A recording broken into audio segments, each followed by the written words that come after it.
Crime was up for violent criminals in Robeson County. Operation Zero Hour wrapped up today after months of planning and 3 days of arrests. Now 123 people are behind bars accused of crimes like murder, rape, assault, and others. WNBF News reporter Caitlin Stansel rode along with the U.S. Marshals Service during this operation. And Caitlin, why did they target Robeson County? Robeson County leads the state of North Carolina in violent crimes. In 2014, it had the highest murder rate across 100 counties. Authorities here want to do more to get violent offenders off of these streets and behind bars for longer periods of time.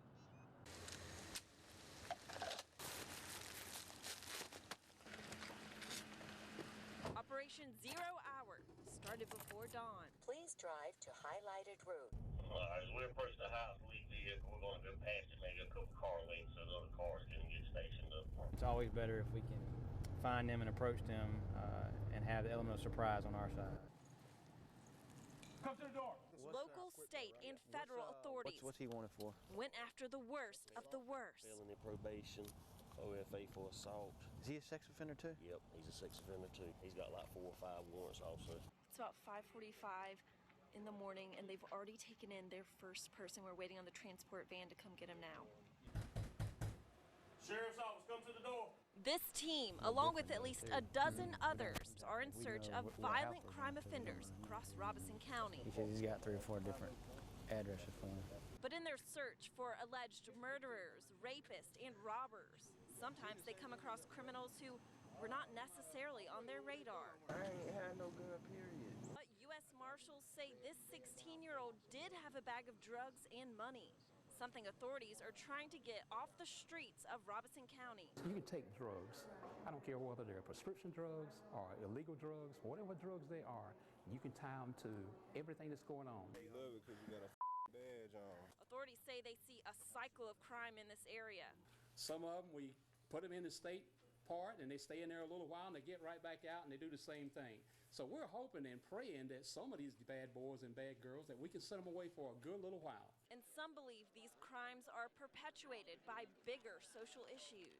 We know for a fact the economy has something to do with some of this stuff that's going on, whether it's poverty or whatever it is. Jobs are not readily available. The team I was with earlier today has already arrested 3 people in their stops. And now I'm with the sheriff. He's brought me to a single-wide mobile home. We are off Moores Lane and Bowden Road.